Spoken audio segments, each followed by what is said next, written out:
Alam nyo ba to guys kung saang lugar ito? Yung mga nakapunta na dito, alam nyo ba to? Comment lang guys.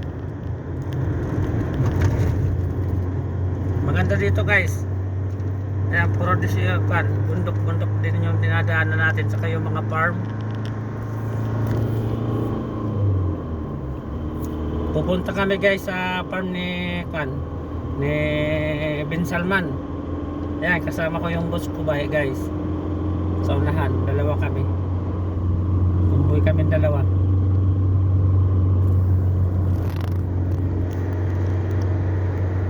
Saka nga pala guys. Ngayon medyo mainit na, medyo inom kayo ng tubig kung kinakailangan, maraming tubig. Kasi sobrang init. Lalo na yung mga nagtatrabaho sa construction. Kailangan may baon tayo laging tubig.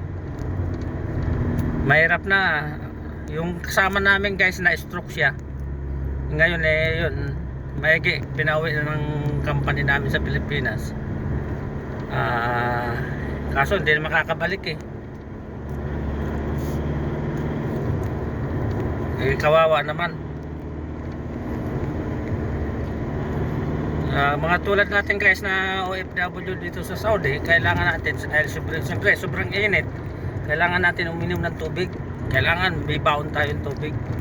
Ako dito guys, meron akong baon tubig dito lagi sa sasakyan ko Bumibili ako ng tag 50 halala.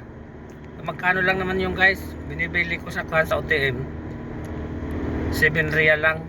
Yun yung iniinom ko dito.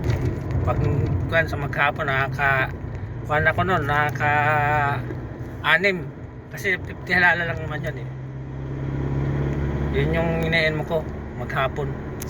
Yung katulad nito guys, yung katulad nitong tubig na ito, yan 6 yan sa maghapon. Guys, dito na muna ako guys, kasi alam nyo naman salubungan ng daan, mahirap na.